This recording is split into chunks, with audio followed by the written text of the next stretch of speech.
আমি ফিলিস্তিনের গলি গলি চিনি, আমি ফিলিস্তিনের মাটি চিনি। আমার চেয়ে বেশি ফিলিস্তিন চিনেন না আপনারা, আপনারা তো মিডিয়ায় চিনেন। আমার মতো ফিলিস্তিনের গলি চিনেন না। আমি 14 বছর আগে গিয়ে আসছি ফিলিস্তিন। আমি ওয়াদিয়ে খলিল চিনি, আমি চিনি ইব্রাহিম খলিল কোথায় শুয়ে আছে, আমি চিনি মুসা আলাইহিস সালাম কোথায় ঘুমাইতেছে, যেটাকে ওয়াদিয়ে মুসা বলে। আমি 14 বছর আগে মুসা আলাইহিস সালামের শ্বশুর বাড়িতে দাওয়াত খেয়ে আসছি। অহংকার করে বলতেছি না, বুঝানোর জন্য বলতেছি। আমি চিনি ফিলিস্তিনের জমিন কোন জমিন, যেখানে এখনো 70 জন নবী ঘুমায় আছে, যেটাকে দিয়ারুল আম্বিয়া বলে, নবীদের দেশ বলে, নবীদের দেশ। ওলামা কিতাব উঠাকার পড়া দেখো, ফিলিস্তিনকে বলে দিয়ারুল আম্বিয়া, নবীদের দেশ হলো ফিলিস্তিন। যেখানে আল্লাহ রসুলকে জন্য, মুহাম্মদুর রাসূলুল্লাহর জন্য 1.25 লক্ষ নবীদেরকে আল্লাহ একত্রিত করছিলেন। আমাদের নবীজি যেখানে ইমামত করছেন, ওনাদের সামনে বক্তৃতা দিছেন, ওইখান থেকে আরো সে টেকআপ করছেন। মেরাজে গেছেন, ওই জমিন 40,000 এই পর্যন্ত মারা গেছে। দুনিয়ার সবচেয়ে বেশি আবাবিলের বসবাস ফিলিস্তিনে। দুনিয়ায় যত আবাবিল আছে এর চেয়ে বেশি আবাবিল আছে ফিলিস্তিনে। বিশ্বাস হয় না? না মানা বুজুর্গ হবে না। আমি তো দেখে আসছি চোখে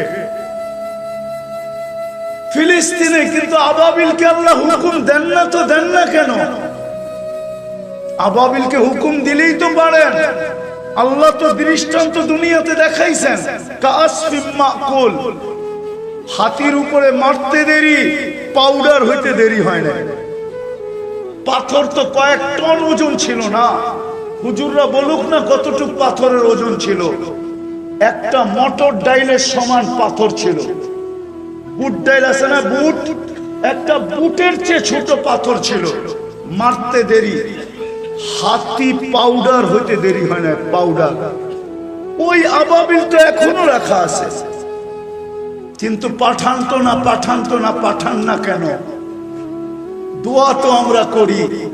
গত রমজানে আমি ভাবতেছিলাম, গত রমজানের আগেই তো যুদ্ধ শুরু হয়েছে, ঠিক না?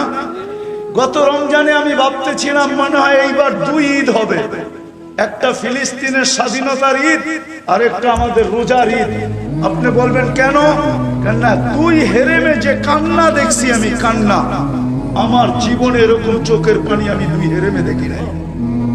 একদিকে তো ইমাম কাঁদতেছে, বেতের নামাজের ভিতরে যখন দোয়ায় কুনুত পড়ে, কুনুতে নাজেলা পড়ে, তখন যে কাঁদতেছিল, আরেকদিকে মুসল্লি কাঁদতেছে। মনে হয় যে একাকার মাটিতে পানির স্রোত চলতেছে, সেজদায় যায় হিচকি মেরা কাঁদতেছে। আমি ধারণা করতেছিলাম যে এবার 2 ঈদ হবে, কিন্তু ওই ঈদও গেছে, কোরবানি ঈদও গেছে। 1 বছর পার হয়ে আরেক বছর আসার বিলকুল দ্বার প্রান্তে চলে আসছে। আজ পর্যন্ত আমাদের চোখের পানি কবুল হওয়ার সারা দুনিয়ার মুসলমান কাঁদতেছে, ওলামা কাঁদতেছে, ফজালা কাঁদতেছে, আল্লাহওয়ালারা কাঁদতেছে। মা বোনরা যখন মিডিয়ায় দেখে, হয়তো পাওয়া যাবে এই গ্রামে কোনো মা বোনও পাওয়া যাবে, সে যখন ফিলিস্তিনের চিত্রগুলা মিডিয়ায় দেখে, কেননা মা বোনদের চোখের পানি অনেক কাছে, দিল বড় নরম, পাওয়া যাবে এই গ্রামে বহুত মা ওই চিত্র দেখে কাঁদে। কসম খোদা, 5 তারিখে আমি ছিলাম না, আমি জুলাইয়ের 18 তারিখে বাংলাদেশ থেকে গেছি। আমি প্রথম গেছি লন্ডন, ইংল্যান্ড আমার সফর ছিল। 5 তারিখ ওই দিন আমি সকালবেলা ফজরের পরে আমার ফ্লাইট ছিল কানাডায়। আমি প্লেনে ছিলাম, 8 ঘন্টার ফ্লাইট ছিল। 5 তারিখে নামার পরে আমি দেশের অবস্থার খবর পাইছি। কিন্তু এখন যখন আমি চিত্রগুলা দেখি, আজ পর্যন্ত একটা চিত্র আমি 10 সেকেন্ড দেখতে পারি না, আমার ভিতরে সয় না। চিত্রগুলা দেখলেই, গুলিগুলা দেখলেই, লাশগুলা দেখলেই, রক্তগুলা দেখলে আমি মানুষ হিসাবে বলি, কসম খোদার আমি চিত্র দেখতে পারি না। ওইখানেও দেখতে পারতাম না, ওইখানে তো মিডিয়া ছিল চালু, কিন্তু দেখতে গেলেই আমার ভিতর থেকে ফাইটা আসতো। কেননা বাচ্চা কাচ্চা সব রেখে চলে গেছি, আমার সফর ছিল। তো আজকে ফিলিস্তিনের চিত্র দেখলো আমাদের চোখে পানি আসে। কিন্তু উপর থেকে কবুল হয় না কেন? আল্লাহকে যদি প্রশ্ন করি, আল্লাহ আপনার বন্ধুর সাথে তো আপনার অঙ্গীকার ছিল, আপনি তো মৃত্যুর সময় যখন আল্লাহর রাসূল কাঁদতেছিলেন, মুহাম্মদুর রাসূলুল্লাহ সাল্লাল্লাহু আলাইহি ওয়াসাল্লাম যখন কাঁদতেছিলেন, তো জিবরিল জিজ্ঞাসা করছে কাঁদেন কেন? এখন তো আল্লাহর সান্নিধ্যে চলে যাবে। তো বলছে জিবরিল ফামান লিবাদি লিউম্মতি, আমার পরে আমার উম্মতকে কে দেখা রাখবে? লানত আমাদের জিন্দেগির উপরে।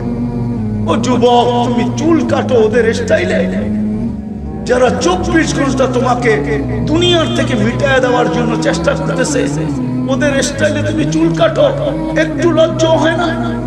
বুঝলাম তুমি ওদের রূপে রূপান্তরিত হওয়ার কারণে আমাদের মা বোনরা, আমাদের যুবতীরা, আমাদের যুবকরা, আমাদের শিক্ষিতরা, আমাদের ধনাঢ্যরা, আমাদের সমাজের সুশীল সমাজরা, ওরা ওদের সাজে সাজে। বুঝলাম ওদের সাজে সাজার কারণে যদি আমাদের ছেলেরা ইউরোপ এমবেসিতে দাঁড়াইলে 1 টাকা ছাড়া যদি ভিসা পাইতো, ইউরোপ যাইতে হইলে তো 30-40 লাখ টাকা দিতে হয়, আমেরিকা যেতে হলে তো 50 লাখ দিতে হয়। কত ছেলেরই তো কবর হয়ে গেল, লিবিয়ার থেকে ইটালিতে যাওয়ার পথে সমুদ্রের ভিতরে কবর হয়ে গেল। আজকে জানাজা হইছে একটা আপনার এলাকায়, তোমাদের একটু লজ্জা করে না? আল্লাহ কোন পর্বে জিজ্ঞাসা করছিলেন মালাকুল মউত রে, যে অপারেশনে কখনো দিলে ব্যথা লাগছে?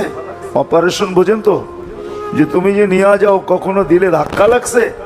কয় 2 বার লাগছে। কয় কোন 2 বার? কিতাবে লেখা আছে কোন 2 বার? বলছে বন্যা চলতেছিল, প্লাবন চলতেছিল, এক নারী প্রেগনেন্ট অবস্থায় কাঠের উপরে বাসতেছিল, আর ওইখানেই বাচ্চা প্রসব। ওই মুহূর্তে আপনি বলছিলেন যে বাচ্চা রেখা মাকে নিয়ে আসো। তখন বড় ধাক্কা লাগছে, চতুর্দিকে তো পানি আর পানি, কাঠের উপরে ভাসমান, মাকে যদি নিয়ে যাই তো বাচ্চার কি হবে? তখন একটু ধাক্কা লাগছিল। বলে দ্বিতীয়, সাদ্দাত যখন জান্নাত কমপ্লিট করলো, কারিগররা যখন বলল যে কমপ্লিট, দেখা শুধু সিগনেচার করে দেন। দেখা কি বাড়ি যখন কেউ বানায় তো রাজমিস্ত্রি, ঠিক না? যখন কমপ্লিট হয়ে যায় তখন মালিককে কি বলে, দেখেন তো ঠিক আছে কিনা, দেখা আমাদেরকে কমপ্লিট বইলা আমাদের বিল পরিশোধ করে দেন, ঠিক না? এই তো বলছে দেখা সিগনেচার করে দেন যে কমপ্লিট। যখন দেখার জন্য দরজায় ঢুকতে ছিল, ডাইন পা হোক আর বাম পা হোক, যেটা ঢুকাইতে ছিল, আল্লাহ বলছেন মাটিতে লাগার আগে উঠায় নিয়ে আসবে, মাটিতে লাগার আগে। এরকম ঢুকাইতেছে, মাটিতে লাগার আগে উঠায় নিয়ে আসবে। যে ওই দিন বড় ধাক্কা লাগছে, যে বানাইলো জান্নাত, একটু দেখা গেলে কি হইতো, ঠিক না? একটু দেখা গেলে কি হইতো? একটু দেখতেও দিলেন না। এত খরচ করে বানাইলো, এত ডিজাইনার দিয়ে বানাইলো, আপনার প্রতিযোগী ছিল বটে, আপনার প্রতিযোগিতায় জান্নাত বানায় ফেলছে, কিন্তু একটু দেখতো যে বানাইলো কি। তা আল্লাহ বলে ওই কাঠের উপরে বাচ্চাটাই এই বাচ্চাটা,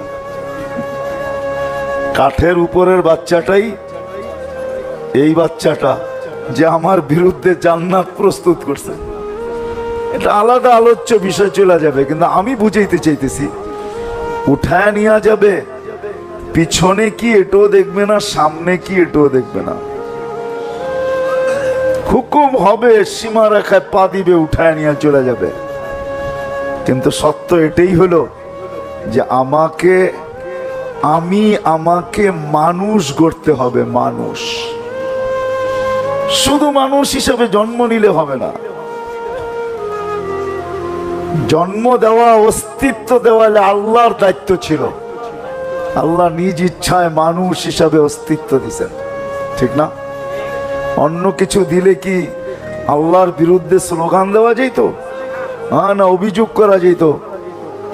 কোনো অভিযোগ না, কোনো স্লোগান না। সদিচ্ছায় মানুষ বানাইছেন। মানুষ বানানো দরকার ছিল, সদ ইচ্ছায় বানায় দিছেন। মুসলমানের ঘরে জন্ম দেওয়া দরকার ছিল, সদ ইচ্ছায় মুসলমানের ঘরে জন্ম দিছেন।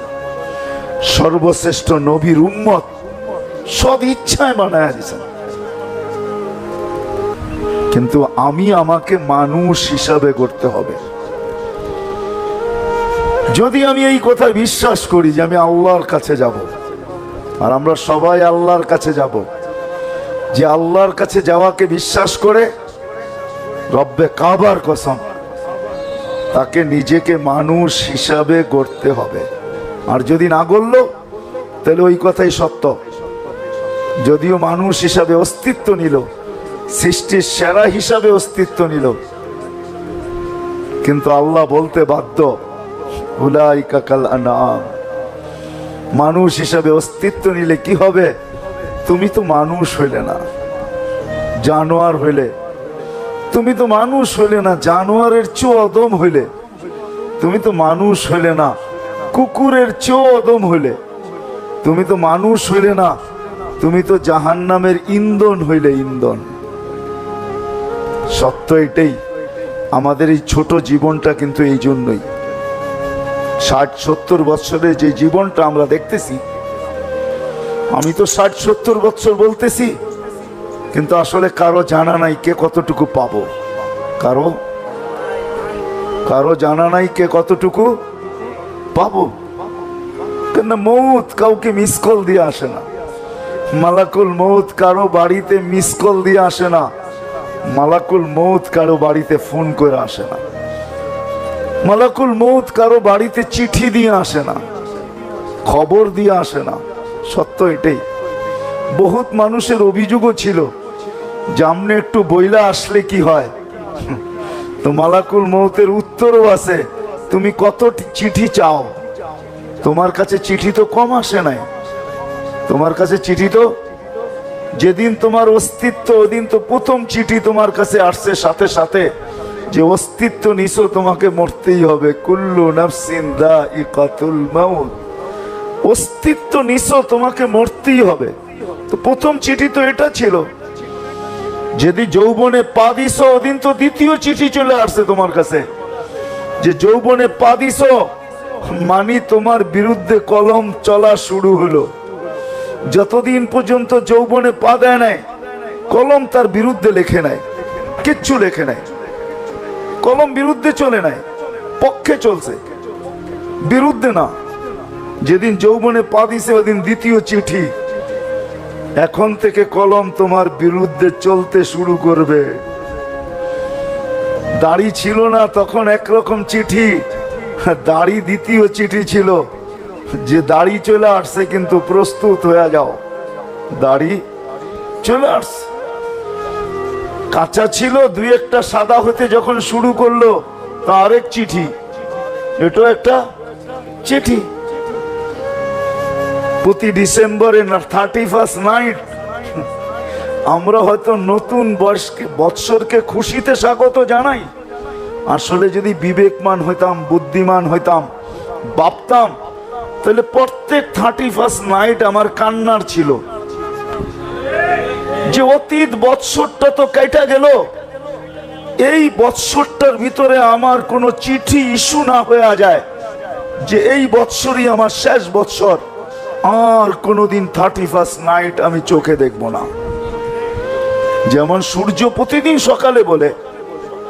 সকালে বলে আনা ইয়াউমুন জাদীদ, আমি নতুন দিন। আলা আমালিকা শাহিদ, তোমার কর্মের উপরে আমি সাক্ষী। ফাকতানিম, বুদ্ধিমান যদি হও তাহলে সুবর্ণ সুযোগ মনে করতে পারো। লান আউদ ফি হায়াতিকা আবাদা, হতে পারে কালকে সকালেরটা তুমি উঠতে নাও দেখতে পারো। এই রাত্রে কত মানুষই তো কবরে চলে যাবে, ঠিক না? না যাবে না? আরে কত না হোক 2-4-10 জন তো পুরা বাংলাদেশের ভিতর থেকে যাবে। সারা দুনিয়ার থেকে তো 2-10,000 যাবে। তো আর কালকে সকালে সূর্য ওঠা দেখলো না, ঠিক না? তো 31st নাইট কিন্তু আমার খুশির ছিল না, কান্নার ছিল। যদি আমি বুদ্ধিমান হইতাম তাহলে আমি কাঁদতাম, একটা বৎসর তো আমি পার করে দিলাম, যেইভাবেই পার করে দিয়া থাকি সুখে আর দুঃখে। জীবিত ছিলাম, একটা বৎসর আমার পার হয়ে গেছে, সামনের বৎসরটা আমি পার করতে পারবো কি পারবো না, এই কান্না আমার রাত্রে আসতো যে আজকে একটা চিঠি হয়তো ইস্যু হয়েও গেছে যে এই বৎসরের 31st নাইট আর একে আমরা দেখাবো না। কি হতে পারে না? পারে না? হ্যাঁ, কিন্তু আমরা তো খুশিতে স্বাগত জানাই। যা হোক, কথাকে আমি গুছায় নিয়ে আসি। মানুষ রূপরেখায় মানুষ হইলেই মানুষ হয় না। রূপরেখার মানুষ মানুষ না, রূপরেখার মানুষ মানুষ হয় না। আমাদের সমাজে হয়, কাগজে কলমে হয়, কিন্তু মানুষকে মানুষের মতো মানুষ গড়তে হয়। অস্তিত্বটা আল্লাহর দায়িত্ব ছিল, গঠনটা আল্লাহর দায়িত্ব ছিল, পূর্ণতা আল্লাহর দায়িত্ব ছিল। আল্লাহ পূর্ণতা দিয়া মানুষ মার পেট থেকে অস্তিত্ব দিছেন। যাকে পূর্ণতা দেন নাই তার উপরে প্রশ্নের আঙ্গুলে উঠান নাই। যেমন কেউ বাকশক্তি নিয়ে আসে নাই মার পেটের থেকে, সে পূর্ণতা নিয়ে আসে নাই, বাকশক্তির নিয়ে আসে নাই, এটাও কিন্তু অপূর্ণতা। বাকশক্তি নিয়ে আসে নাই, বাকশক্তি সম্বন্ধে তাকে কিচ্ছু জিজ্ঞেস করা হবে না, মরার পরে কিচ্ছু জিজ্ঞেস করা হবে না বাকশক্তির ব্যাপারে। অথচ আপনাদেরকে আমি এক সাহাবীর কাহিনী শুনাইতে পারি শর্টে।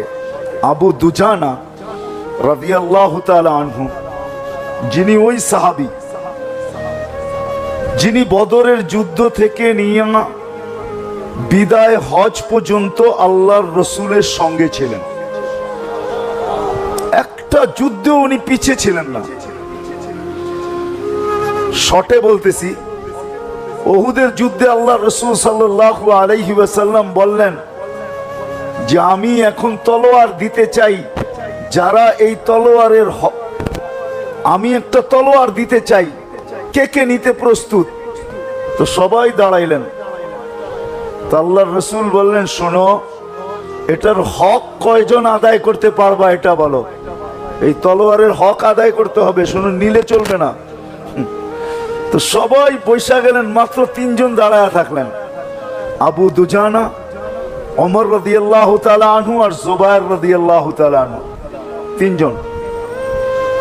আল্লাহর রাসূল 3 জনের ভিতরে চয়েস করলেন আবু দুজানা, হ্যাংলা পাতলা সাহাবী, ওনাকে হাতে উঠায়া দিলেন, দেখো এটার হক কিন্তু আদায় করবে। তো উনি হাতে নিয়ে কতগুলা ছন্দ পড়লেন, ছন্দ, কতগুলা আরবিতে ছন্দ পড়লেন যে আমি কিন্তু আবু দুজানা, আমার হাতে আল্লাহ রসুলের তরবারি, হুকুম হলো এটার হক আদায় করব। আজকে দুনিয়া দেখবে যে আমি এটার হক কি করে আদায় করি। উনি জুবায়ের রাদিয়াল্লাহু তাআলা আনহু বলতেছেন, আমি পিছে পিছে হইলাম, যে আমার মতো হাট্টা গাট্টা লোক ওমর রাদিয়াল্লাহু তাআলা আনহুকে না দিয়েছেন, আমার মতো একটা লোক, দেখতে 7 ফিট, যেরকম শরীর এরকম চেহারা, এরকম শক্তি, এরকম হাট্টা, এরকম গাট্টা, আমাকে দিল না, দিল এই হ্যাংলা পাতলা। আমি দেখবো কি হক আদায় করে, কি হক আদায় করে। বাস উহুদের ময়দানে নামলেন, এক চুটে 2.5 থেকে 3 হাজারের পুরা সফ যেখান দিয়া ঢুকলেন, শেষ মাথায় যায় থামলেন, এর আগে থামলেন না। মক্কার মেয়েরা কাফেরদের পক্ষে ছন্দ পড়তেছে, ছন্দ। আর ছন্দ যে সবচেয়ে বেশি, যার আওয়াজ সবচেয়ে সুন্দর, আবু সুফিয়ানের স্ত্রী হিন্দা, সে পড়তেছিল, আর সবাই তার সাথে সুর মিলাইতেছিল। সে বলতেছিল, শোনো, কাফেরদেরকে বলতেছিল, শোনো, আমরা কিন্তু তারকার মেয়ে। তারকার মেয়ে বোঝেন? তারকা যেরকম সুন্দরী, আমরা এরকম সুন্দরী, আমরা তারকার মেয়ে বলা চলে। আমরা তারকার মেয়ে, আমরা তারকা, আমরা তারকার মেয়ে। আমাদের গায়ের থেকে সুঘ্রাণ বাহির হইতেছে, আমাদের ওংনাগুলা মুক্তা দিয়া খচিত আছে। যুদ্ধে যা হয় সৈন্যকে উৎসাহিত করার জন্য, তোমরা যে যে আগে বাড়বে আর মুসলমানদেরকে হত্যা করবে, আমরা তার গলায় লাগাবো, তাদের গলা আমরা তাদের গলায় লাগবো। আর যদি ভাইগা গেলা তো আমরা তোমাদেরকে ছাইরা দিব, তো ছাড়িয়া দিব না, শুধু জুতা পিটা কইরা তোমাদেরকে ছেড়া যাব। তো আবু দুজানা রাদিয়াল্লাহু তাআলা আনহু যায় হিন্দার মাথার উপরে তরবারি রেখে দিছে, কিন্তু কতক্ষণ পরে তরবারিটা সরায় আনিছেন। তো জুবাইর রাদিয়াল্লাহু তাআলা আনহু বললেন, এত বড় সুযোগ ছেড়া দিলা? তুমি জানো এটা কার তলোয়ার? এটা আল্লাহর রাসূলের তলোয়ার। মহিলার গায়ের উপর রক্ত দ্বারা এটাকে কলুষিত করব? দুর্বলের রক্ত দ্বারা এটাকে কলুষিত করব? এই জন্য নামায়া দিছি। তারপরে ওইখান থেকে যখন ফিরে আসতেছিলেন তো মক্কার ভিতরে একজন বড় বাহাদুর ছিলেন, বাহাদুর, বড় বাহাদুর। আমাদের থাকে না কুস্তি বীর, সে সর্বলাইনে বীর ছিল, বীর হিসাবে খেতাব। তো যখন এর সামনে পড়ছে তো কাফেররা থাইমা গেছে যে এ করে কি দেখি, মুসলমানও থাইমা গেছে যে আজকে আদু দুজানা করে কি দেখি। আল্লাহর রাসূলের তরবারি হক কিভাবে আদায় করে। তা আবু দুজানা রাদিয়াল্লাহু তাআলা আনহু সামনাসামনি হয়েছে, দুদিকে কিন্তু সবাই থামা, দেখে এই দুইজনের কি ঘটে, ঠিক না? তারপরে আগে চলবে। কাফেরও থেমে গেছেন, মুসলমানরাও থেমে গেছেন। তো চলতেছে তরবার চালানি, কিন্তু ওই বীর যে মক্কার, সে প্রথম তরবারি চালাইছে। আবু দুজানা রাদিয়াল্লাহু তাআলা আনহুর কাদের ভিতরে একটু জখম হয়ে গেছে। তা আবু দুজানা রাদিয়াল্লাহু তাআলা আনহু যখন দ্বিতীয়বার তরবারি চালাইছেন তো ওরে এইখান দিয়া তরবারি দিয়া দুই টুকরা করে দুই দিকে ফেলাইয়া দিয়েছেন। তো জুবাইর রাদিয়াল্লাহু তাআলা আনহু বলেন যে আমার বুঝে আসছে কেন আল্লাহর রাসূল একে তরবারি দিছে। তো উনি ইয়ামানে শহীদ হইছেন, মিথ্যা নবীর বিরুদ্ধে যায় লড়তে যায়, যুদ্ধে ইয়ামামা বলে এটাকে, ওই যুদ্ধে উনি শহীদ হয়েছেন। তো উনি শহীদ হয়ে মারা যাওয়ার আগ মুহূর্তে উনি বলতেছেন যে আমার জীবনের কোনো আমল আল্লাহর কাছে পেশ করার মতো আমার চোখে নাই। এটা আপনাদেরকে আমি বুঝাইতে চাইতেছিলাম যে আমার জীবনের কোনো আমল আল্লাহর কাছে পেশ করার মতো আমার কাছে নাই, শুধু একটা আমল ছাড়া, একটা আমল ছাড়া কোনো আমল আল্লাহর কাছে পেশ করার মতো নাই।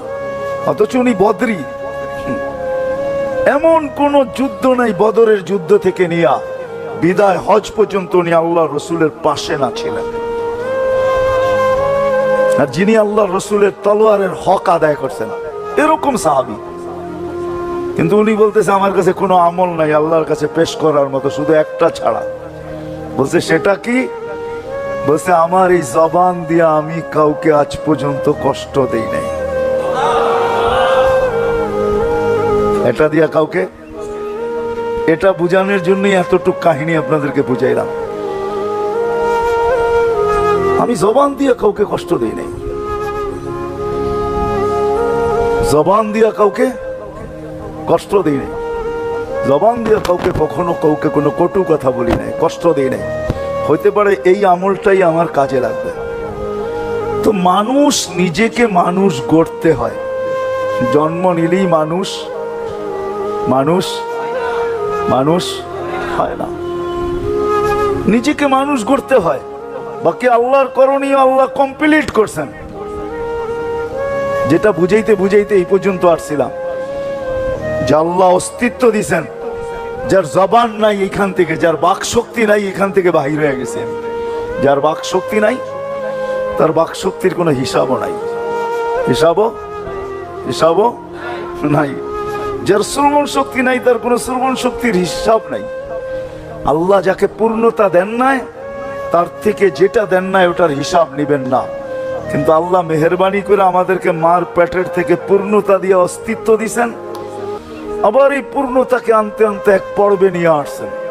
যুবককে যৌবনের পর্বে, নারীকে নারীত্বের পর্বে, পুরুষকে পুরুষত্বের পর্বে, শিক্ষিতকে শিক্ষার পর্বে, দীক্ষিতকে দীক্ষার পর্বে, এক এক পর্বে আল্লাহ নিজ ইচ্ছায় নিয়ে আসছেন। যেটা আল্লাহর করণীয় ছিল। কিন্তু আপনার আমার করণীয় এতটুকুই যে নিজেকে মানুষের মতো মানুষ তৈরি করা। ওই যে বললাম না, চলে যেতে হবে। আমি হয়তো সময়ের গতির অপেক্ষা করি, কিন্তু আমার জীবনের গতিটা কোনোদিন আমার জন্য অপেক্ষা করবে না। সে গড়াইতে গড়াইতে গড়াইতে গড়াইতে চলতে চলতে চলতে চলতে চলতে আমাকে কোনো না কোনো মুহূর্তে ওই রেখার উপরে দাঁড় করায় দিবে, যে রেখায় দাঁড় হইতে দেরি মালাকুল মউত আমার বুকে হাত রাখতে দেরি করবে না, আমাকে উঠায় নিতে দেরি করবে না, আমি চলে যাব। বিদায় আসেন, কথার শেষ জায়গায় আমি চলে আসছি। আসেন নিজেকে মানুষের মতো মানুষ গড়ি, শিখি যে আমি মানুষের মতো মানুষ হব কি করে, কোথায় গেলে হব। বাশীরাও ওয়া নাযীরা দাঈয়ান ইলাল্লাহ রাহমাতাল লিল আলামিন শাফীআল মুযনিবিন হারিসুম বিল মুমিনিন রাউফুর রহিম সাল্লাল্লাহু আলাইহি ওয়া আলা আলিহি ওয়া আসহাবিহি ওয়া আতবাইহি সালাতান ওয়া সালামান কাসীরান কাসীরা। أما بعد فأعوذ بالله من الشيطان الرجيم بسم الله الرحمن الرحيم إن الله اصطفى لكم الدين وقال جل جلاله فلا تموتن إلا وأنتم مسلمون وقال رسول الله صلى الله عليه وسلم ألا إن رخى الإسلام لدائرة فدوروا مع الإسلام حيث دار أو كما قال عليه الصلاة والسلام। উক্ত ইসলাহী মাহফিলের সম্মানিত সভাপতি, উপস্থিত ওলামায়ে কেরাম, কাছে বা দূরের থেকে আগন্ত মুসলমান ভাইয়েরা, যেই পর্যন্ত লাউড স্পিকারের আওয়াজ পৌঁছতেছে, যদি শোনার সুযোগ থাকে তো পর্দার অন্তরালে মা ও বোনেরা, কোরআন হাদিস থেকে যতটুকুই তেলাওয়াত করলাম আশা রাখি একই সামনে রেখে কিছু কথা রাখবো। সাথে সাথে সকলের কাছে অনুরোধ, কথাগুলো ধ্যান খেয়াল একাগ্র চিত্তে মনোযোগ সহকারে শুনবো, সাথে সাথে দোয়া করব। আল্লাহ আমাদের সবাইকে বুঝার, শিখার, মানার তৌফিক দান করেন।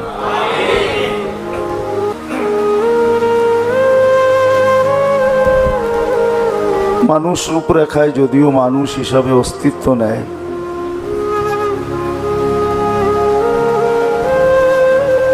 শুধু রূপরেখায় মানুষ হিসাবে অস্তিত্ব নিলেই মানব সমাজে মানুষ হিসাবে পরিচিত বটে। কিন্তু যে আল্লাহ আমাদেরকে মানুষ হিসাবে অস্তিত্ব দিয়েছেন সদ ইচ্ছায়, বা যে আল্লাহ আমাদেরকে মুসলমানের ঘরে অস্তিত্ব দিয়েছেন সদ ইচ্ছায়, যে আল্লাহ আমাদেরকে সর্বশ্রেষ্ঠ নবীর উম্মত বানাইছেন সদ ইচ্ছায়, শুধু রূপরেখা নিয়ে মানুষ জন্ম নিলেই মানুষ হয় না।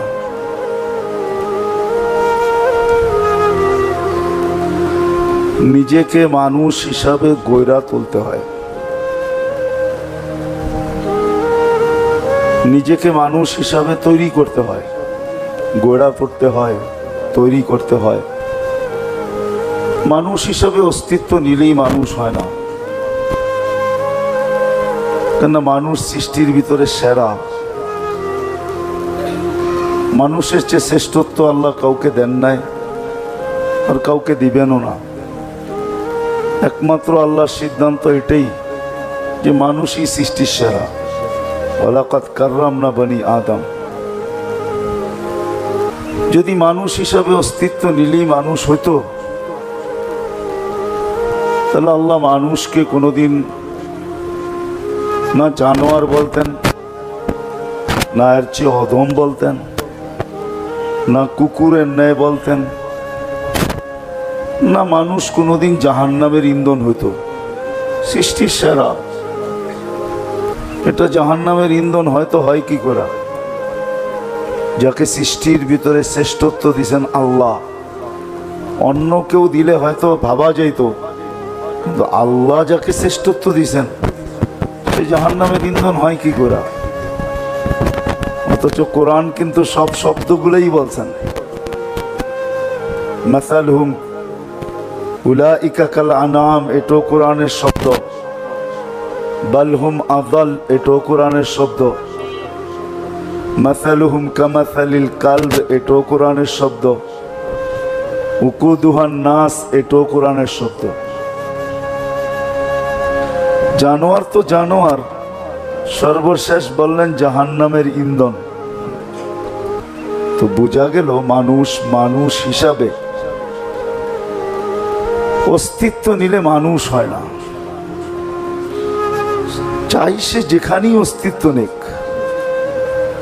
মক্কার পেটের ভিতরও যদি তার জন্ম হয়, কুরাইশের জন্ম মক্কার পেটের ভিতরে, বাইতুল্লাহর পরিধির ভিতরে, হেরেমে কাবার পরিধির ভিতরে কুরাইশদের জন্ম, অস্তিত্ব এখানে। যারা বাইতুল্লাহর প্রতিবেশী, বাইতুল্লাহর চাবিও এদের কাছে ছিল। যারা বাইতুল্লাহর মোতাওয়াল্লি ছিলেন, জমজম কুয়ার মালিক যারা ছিলেন, অনেক কিছু ছিলেন। তারপরও দেখা যায় এত উত্তম জায়গায় জন্ম নেওয়ার পরেও আবু জাহেল অবশ্যই জাহান্নামের ইন্ধন। শুধু জাহান্নামের ইন্ধন না, আল্লাহ রসুল সাল্লাল্লাহু আলাইহি ওয়াসাল্লাম নিজে বলতেছেন, ফেরাউন ও হাদিহিল উম্মা, এই উম্মতের ফেরাউন যদি কেউ দেখতে চাও তাহলে আবু জাহেলকে দেখো, সে এই উম্মতের ফেরাউন। অথচ মক্কার পরিধির ভিতরে তার জন্ম। তো যেখানেই জন্ম নেক, বংশ যত উঁচাই হোক, কেননা সত্য এটাই, যেই বংশের থেকে আমাদের নবীজি নির্বাচিত, ওই বংশ কোনো ছোটখাটো বংশ না। কি বলেন? ছোটখাটো? কি আপনাদের ধারণা কি ছোট খাটো? এর চেয়ে উচ্চ কোনো বংশ দুনিয়াতে আসে না আর আসবে না। এটা জিবরিল আলাইহিস সালামের ফতুয়া, ওনার উক্তি, কল্লাবতুল কাবাইলা কুল্লা মা ওয়াজাদতু আশরাফা মিন কুরাইশ। কুরাইশের থেকে উত্তম কোনো বংশ আল্লাহ তৈরি করেন নাই। কেননা নবীরা সদা সর্বদা উচ্চ বংশের ভিতর থেকে আসেন। আর দুজাহানের বাদশাহ যেই বংশ থেকে আসবে, ওই বংশটা সারা দুনিয়ায় সবচেয়ে উঁচা হওয়া, এটাই স্বাভাবিক, এটাই বাস্তব, যার চেয়ে উঁচা কোনো বংশ নাই। জন্ম নেক না উঁচা বংশে, জন্ম নেক না উঁচা জায়গায়। রূপরেখায় যদি মানুষ মানুষ হতো, হ্যাঁ আমাদের সমাজে হয়, খাতা কলমে হয়, এই দুনিয়ায় হয়, কিন্তু আল্লাহর কাছে রূপরেখায় যদি মানুষ মানুষ হইতো, তাহলে কবির কথাটা কিছু না কিছু হইলেও সত্য হতো। কোন ফার্সি কবি বলছেন, মানুষ যদি রূপরেখায় মানুষ মানুষ হইতো, তা আল্লাহর রসুল সাল্লাল্লাহু আলাইহি ওয়াসাল্লাম আর আবু জাহেলের গঠনগত দিক দিয়া অনেক কাছাকাছি ছিলেন, অনেক অনেক কাছাকাছি ছিলেন। নাহলে কবি কেন লিখবেন, গর্বা সুরত আদমি গর ইনসাবুদে, আহমদ ও আবু জাহেল এক সাবুদে। দুইজন গঠনের দিক দিয়ে কাছাকাছি ছিল, বেশি একটা দূরত্ব ছিল না, কাছাকাছি। রূপরেখায় গঠনের দিক দিয়া কাছাকাছি ছিলেন, বাহ্যিক দৃষ্টিতে কাছাকাছি ছিলেন। তো মানুষ রূপরেখায় মানুষ হয় না, চাই যেখানেই জন্ম নেক, চাই যেই বংশেই জন্ম নেক, চাই যেমন কুলেই আসুক। কুল চিনেন? কুল, কুল চিনেন? চেনেন না? মা বাবার কুল বলে না?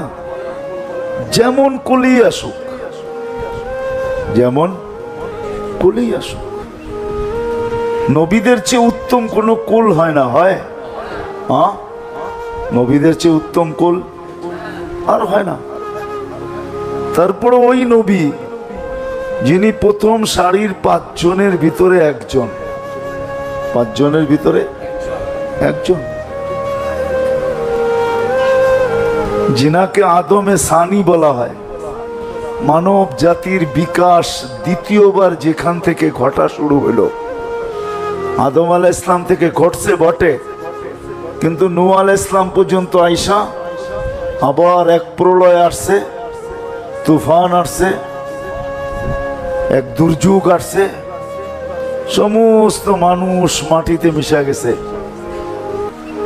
যেই কজন নৌকাতে ছিল ওই কজনই ছিল, বাকি সব মাটির সাথে মিশে গেছে।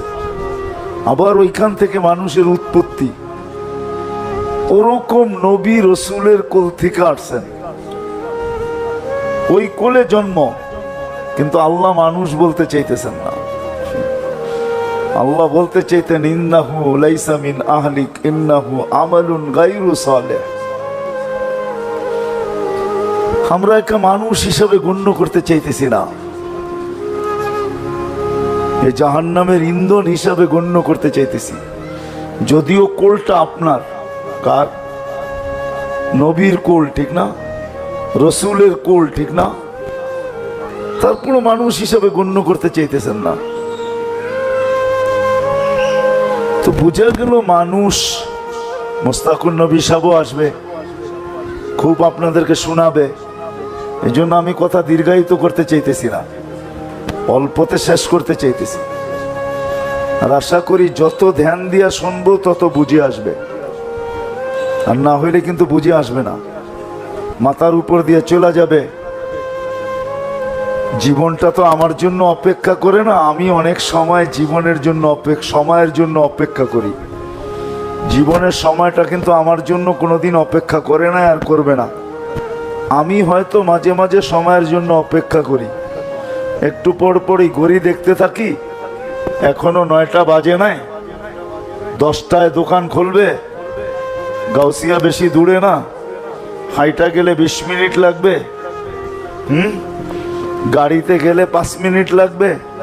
তো ঘড়ি বারবার আমি দেখতে থাকি যে 9টা, 9:15 বাহির হইলেই হবে, ঠিক না? হ্যাঁ, কিন্তু আমার জীবনের গতির ঘড়ি কোনোদিন আমার দিকে তাকায় নাই, সময়ের গতি কোনোদিন আমার দিকে তাকায় নাই। যে লোকটাকে তো ব্যস্ত দেখি আমি একটু থাইমা থাকি, লোকটাকে তো অসুস্থ দেখি আমি একটু থাইমা থাকি, লোকটাকে তো ঝাইঝামেলায় দেখতেছি আমি একটু থাইমা থাকি। সে আমার দিকে কোনোদিন তাকাবে না, তাকায় নাই, আমার দিকে তাকাবে না। অচিরে সে গড়াইতে গড়াইতে গড়াইতে গড়াইতে গড়াইতে সে গড়াইতে থাকবে, আমি গড়াই আর না গড়াই। গড়ানো বোঝেন? সে চলতে থাকবে, আমি চলি আর না চলি। সে একদিন আমাকে রেখার উপরে দাঁড় করায় দিবে, রেখা বোঝেন? সীমানায় দাঁড় করায় দিবে, রেখার উপরে দাঁড় করায় দিবে, যেখানে দাঁড় হইতে দেরি মালাকুল মউত আমার বুকে হাত রাখতে দেরি করবে না। রেখায় দাঁড়াইতে দেরি, বুকে হাত রাখতে দেরি করবে না। এই কথা ভাববে না এর পিছে কে আছে আর আগে কে আছে, এর ডাইনে কে আছে আর বামে কে আছে, এটা কোনোদিন ভাববে না যে এর পিছে কে আছে।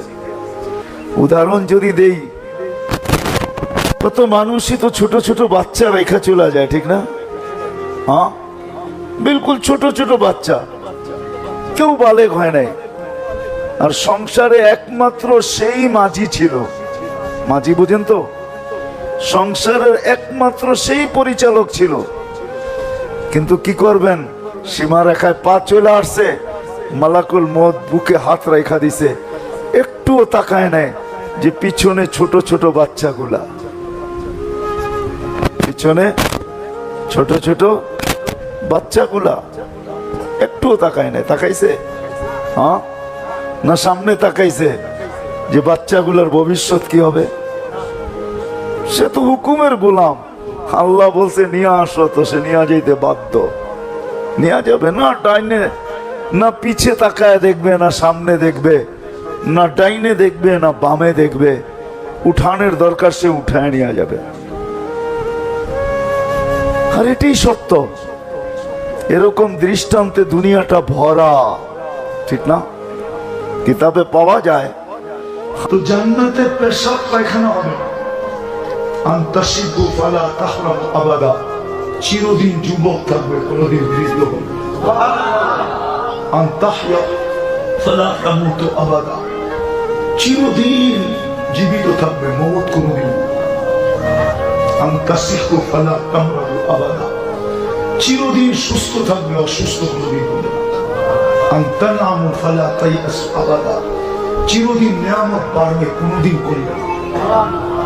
প্রত্যেক জান্নাতীর 10টা শারীরিক গুণ থাকবে। 120 ফিট লম্বা হবে, 7-8 সিনাটা চওড়া হবে। আলা হুসনে ইউসুফ, ইউসুফ আলাইহিস সালামের মতো রূপ হবে। আলা মিলাদি ঈসা, 33 বছরের ঈসা আলাইহিস সালামের মতো যুবক হবে। আলা কুওয়াতি মুসা, মুসা আলাইহিস সালামের মতো শক্তি হবে। আলা খুলুকি মুহাম্মদ, আমাদের নবীজির আখলাক আমাদের ভিতরে সেট হবে। আল্লাহ সৌতি দাউদ, দাউদ আলাইহিস সালামের মতো প্রত্যেক জান্নাতি সিঙ্গার হবে। দাউদ আলাইহিস সালাম সিঙ্গার ছিলেন। জবুর যখন পড়তেন তো পাহাড় পর্যন্ত ডান্স হতো, পাহাড়। যুবক, জান্নাতে যখন তুমি গানের সুর দিবে না, হয় পুরো জান্নাত তোমার আওয়াজে মাতাল হয়ে যাবে। হুরেরা পর্যন্ত মাতাল হবে, খাদেমরা পর্যন্ত মাতাল হবে, সব ছুটে চলে আসবে তোমার আওয়াজ। কৌয়াত মিয়াত রাজুল, 100 পুরুষের যৌবন শক্তি। কত? এখন কয়জনে? একজন পাই তোমাকে মাথা নষ্ট। 14 তারিখে দেখলে মনে হয় মাথা নষ্ট, ঠিক না? একজনেরটা পাইয়া মাঝে মাঝে তো দেখি তোমার করে রাস্তা দিয়ে যেতে যেতে 2-3জন বইয়া মোবাইল যে দেখতেছে। মাঝে মাঝে ভাবি একজনেরটা পাই এরকম মাথা নষ্ট। 100 পুরুষের যৌবন শক্তি দিদিন দিকে ওরা করবেটা কি? কি করবা? এই জন্য আল্লাহ ব্যবস্থাও রাখছে, জান্নাতে ডেলি 100 বার ব্যবহার করবে। কতবার? মানে ফিডার খায়, কিচ্ছু করে। এই জন্য তো পার 15 মিনিটে একবার 14 তারিখ হবে। 15 মিনিট পর পর তোমার কাছে কল আসবে, কল ছবি সহ, তার ইলাইয়া আমার কাছে আজ দেখা যা আল্লাহ কি বানায় রাখছে। কল আসতে দেরি, আল্লাহ তোমার জন্য সুপার বাইক বানায় রাখছে, ডানাওয়ালা বাইক। এই দুনিয়ার পচা বাইক, এটারে ডিজিটাল বলা চলে, কিন্তু সুপার ডিজিটাল বলা চলে না। সুপার ডিজিটালটা তো জান্নাতে আছে, উঠবে আর চোখের পলকে উড়ে যায় নামবে। তোমাকে দেখবে, একটা হাসি দিবে, সারাটা জান্নাত আলোতে আলোকিত হয়ে যাবে। এই জন্যই তো আল্লাহ রাসূল বলছে, যদি আজকে হাসি দেয় তো সারাটা দুনিয়া আলোতে ফকফকে হয়ে যাবে, সারা দুনিয়া আলোতে আলোকিত হয়ে যাবে। লাউ যাহিকা আলা দুনিয়া লাতানাব্বারাতিদ দুনিয়া কুল্লা। দেখা ঈশা বলছেন, দেখা ঈশা। আবারও বলতেছে, তুমি যে নামবে, জিজ্ঞেস করবে নাম কি, তো বলবে তুমি কোরআন পড়া শোনায়। লাদাইনা মাজিদ, কোরআনে বলা ছিল আমার নাম, আল্লাহ আমাকে তোমার জন্য মাজিদ নামে তৈরি করছেন। তারপরে যুবক নিয়ে যাবে অন্দর মহলে। বুঝে আসছে? 100 পুরুষের যৌবন শক্তি। জুরদুন মুরদুন মুখালু, দাড়ি থাকবে না, মোষ থাকবে না, চোখে সুন্দর লাগানো থাকবে, সব জান্নাতে রাখা আছে, যা চাবে তা মিলবে। যুবকরা কয় আসলটাই তো কোন নাই, জান্নাতে গান আছে কিনা? গান, দুনিয়ার গান কয় মিনিটের? 3 থেকে 4 মিনিটের। লম্বা হইলে হয় আ ও করতে করতে লম্বা করে, ঠিক না? একটু আ করে একটু উ করে, ঠিক না? জান্নাতের গান টানা 40 বছর। এখন তো মাঝে মাঝে দেখি তোমাদের গান শুনতে শুনতে যখন মাথার টান নষ্ট হয়ে যায় তখন মোবাইলে টাচ করে আবার চুমো দেয়, ঠিক না? কি সিংড়ি কই, তুমি কই হাত লাগাইলা চুমা দিলা কই, ঠিক না? ও যুবক, পচলে কি এরমি পচে নাকি? ও কই তুমি হাত লাগাইলা কই চুমা দিলা কই? এটা কি হজরে আসওয়াদ নাকি যে চুমা দিলে গুনাহ মাফ হয়? কই চুমা দিলা? আল্লাহ তো তোমার জন্য বানায় রেখে দিছে। 40 বছর গান শোনাবে, তোমার মন বলবে না। তারপরে বলবে শুধু গানই শুনবি, আর কোনো কাহিনী নেই। চল কামরা করে কাহিনী দেখাই, বানায় বোঝে না। আল্লাহ বানায় রেখে দিছে। জান্নাতে গান আছে, নাচ আছে। মাঝে মাঝে আল্লাহ বলবে গান শুনবে, স্টেজ জান্নাতে লাগবে। স্টেজ প্রথম সিঙ্গার শোনাবে ফেরেশতা। আল্লাহ জিজ্ঞেস করবে কেমন শুনলি? তো বলবে লাকানাল মাউতু লামুতনা। আল্লাহ যদি মৌত থাকতো তো আওয়াজের ঝংকারে বেড়ে দিতাম। এরকম আওয়াজ আল্লাহ বলবে এর চেয়ে সুন্দর? আমাদের কোনো ধারণা নেই। আল্লাহ ডাকবে তালিয়া দাউদ, দাউদ আলাইহিস সালাম শোনাবে, বলবে এর চেয়ে সুন্দর? বলবে আল্লাহ ধারণা নেই। আল্লাহ ডাকবে তালিয়া হাবিবি, তালিয়া মুহাম্মদ। আমাদের নবীজি এসে শোনাবে সূরা ইয়াসিন। তারপরে আল্লাহ জিজ্ঞেস করবে এর চেয়ে সুন্দর? তো বলবে আল্লাহ 3 বার তো বললাম, ধারণা নাই। তা আল্লাহ বলবে রেজওয়ান সরা পর্দা আমি নামবো। আল্লাহ আর রহমান শোনাবে। যুবক, জান্নাতে কান রাখা আছে। ওই জান্নাত দিয়ে তোমাকে কিনতে চেয়েছে, কিন্তু কিনবে যদি তোমার ভিতরে রং থাকে। রং দেখে কিনবে, নাইলে কিনবে না। বুঝাইতে পারলাম? শুধু এখানেই শেষ না, জান্নাতের নাচ আছে। নাচ, দুনিয়ার নাচ কতক্ষণ বলো? 10 মিনিট। কমর কতক্ষণ দুলাইতে পারে? 10 মিনিট পরে তো ট্যাপ গাই দেওয়া যায়, ঠিক না? জান্নাতে 40 বছর নাচ। এক এক পায়ের ঝংকার থেকে 1 লক্ষ কালার বাড়ি হবে। তোমাদের ডিস্কোতে কয়টা কালার? ডিস্কোতে যে কালার ফিট করে কয়টা? 12-13টা। এক এক পায়ের থেকে 1 লক্ষ কালার বাড়ি হবে। 2 পায়ের থেকে 2 লক্ষ কালার থাকবে প্রত্যেক পায়ের ঝংকারে। 40 বছর 1 কালার দ্বিতীয়বার রিপিট হবে না। শুধু নাচবে না, 3 কিলোমিটারের লেহেঙ্গার ঘের যখন উঠাবে মারবে, 3 কিলোমিটার নিয়ে এরকম ফিরা উঠবে। যুবক, 40 বছরে তোমার মন পড়বে না। তারপরে বলবে চল শুধু নাচি দেখবি, আর কিছু নাই। চল ভিতরে করে খুলে দেখে আল্লাহ কি বানায়। হাঁটু পর্যন্ত বানিয়েছেন মুষ্টি দিয়া, কমর পর্যন্ত আম্বার দিয়া, কাপ পর্যন্ত সাফরান দিয়া, চেহারাটা বানিয়েছেন হোয়াইট কাফুর দিয়া। 120 ফিট লম্বা, চুল দিয়েও 120 ফিট লম্বা। আল্লাহ রসুল রূপের বর্ণনা দিছে। রূপ বলছে আঙ্গুলের পুর যদি দুনিয়ার উপরে এরকম ধরে তো টর্চ লাইটের মতো আলোতে আলোকিত হয়ে যাবে। একটা চুল যদি আকাশের নিচে নাড়া দেয়, সারা দুনিয়া সুগ্রামে মোহিত হয়ে যাবে। সারা দুনিয়া মোহিত হবে। যদি 7 সমুদ্রে থুতু দেয়, পানিগুলা মধুর মতো মিষ্টি হয়ে যাবে। এবার যুবক একটু চিন্তা করো, ওই ঠোঁট যদি ঠোঁটে লাগে তো কেমন মজা হবে। চোখ বন্ধ করে একটু ভাবো না, কেন মোবাইলে টাচ করে যদি চুমা দিতে পারো, তোমার জন্য বানাইছে, সামনে থাকলে বুঝি সুপিয়ে সুপি। হুজুরও তো ছাড়বো না, তোমরা কেমনে ছাড়বো? ঠোঁটে ঠোঁট লাগলে তো একদিনে, আমার তো বিশ্বাস 2-1 বছরের মধ্যে ছাড়বো না। কেননা হাদিসে পাওয়া যায় সবার শেষে যে জান্নাতে যাবে ও জান্নাতের হুর দেখা 40 বছর শুধু এক দৃষ্টিতে তাকায় থাকবে, রূপ দেখা পাগল হয়ে যাবে। 40 বছর পর গালে চিমটি কেটে ওকে বসে আনবে, হুর বলবে খালি চেহারাই দেখবি, আর কিছু কাহিনী নেই, চল কামরা করে কাহিনী দেখে।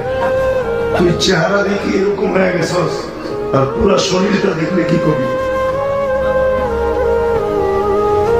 তো শুধু শুধু থুতুর কথা আল্লাহ রাসূল বলছেন, পায়ের সৌন্দর্যের কথা বলছেন। পাও খোলা দিলে সূর্য আলো হারায় ফেলবে। বাবা যুবক চেহারায় কতটি রূপ হবে। আমাদের দুনিয়ার মা বোনরা হুরদের থেকে 1 লক্ষ গুণ বেশি রূপসী হবে।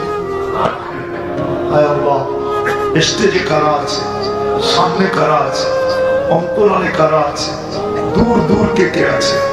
এখানে তোলাবাও দেখতেছি, ওলামাও দেখতেছি, সাদা দাড়িও দেখতেছি, কাঁচা দাড়িও দেখতেছি, যুবকও দেখতেছি, বৃদ্ধও দেখতেছি। আল্লাহ, হয়তো অন্তরালে মা বোনরাও হাত উঠে বসে আছে। কোন সময় হাত তুলছি এটাও দেখেন। যখন আপনি আমাদের দুনিয়ার ছাড়, আপনি দেওয়ার জন্য ডাকতেছেন, আমরা পাওয়ার জন্য হাত উঠে আসছি। আপনি মাফ করার জন্য ডাকতেছেন, আমরা তওবা করে মাগফিরাতের মালা পড়ার জন্য হাত উঠে আসছি। মালিক বেশি কিছু চাই,